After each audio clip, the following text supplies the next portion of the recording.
দীর্ঘ ১১ বছর পর ঘরের মাঠে পাকিস্তানের বিপক্ষে শ্বাসরুদ্ধকর লড়াইয়ে সিরিজ জয় তুলে নেওয়ায় বাংলাদেশ দলকে অভিনন্দন ও শুভেচ্ছা জানিয়েছেন দেশের শীর্ষ দুই রাজনৈতিক নেতা।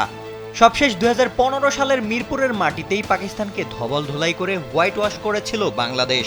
আর তাই তো ২০২৬-এর নতুন বাংলাদেশে এমন জয় উচ্ছ্বাসিত তারেক রহমান ও শফিকুর রহমান উভয় নেতা। প্রধানমন্ত্রী তারেক রহমান এই সাফল্যে পুরো দলকে অভিনন্দন জানিয়ে বলেন, বাংলাদেশের ক্রিকেটারদের নজরকাড়া পারফরম্যান্স দেশকে গর্বিত করেছে। দেশের মানুষকে প্রতিদিন সুরক্ষিত রাখার প্রত্যয় নিয়ে সেফটি কেবল সহ এলো সেফ সিলিং ফ্যান। তিনি আশাবাদ ব্যক্ত করেন, তরুণ ক্রিকেটারদের এই সাফল্যের ধারাবাহিকতা ভবিষ্যতেও অব্যাহত থাকবে। অন্যদিকে বিরোধী দলের নেতা ডাক্তার শফিকুর রহমান ম্যাচ শেষ হওয়ার পরদিন এক বার্তায় বাংলাদেশ দলকে অভিনন্দন জানান। তিনি বলেন, রুদ্ধশ্বাস সেই ম্যাচে বাংলাদেশের সাহসী ও মেধাবী ক্রিকেটাররা অসাধারণ দক্ষতা, আত্মবিশ্বাস এবং দলগত ঐক্যের উজ্জ্বল দৃষ্টান্ত স্থাপন করেছেন।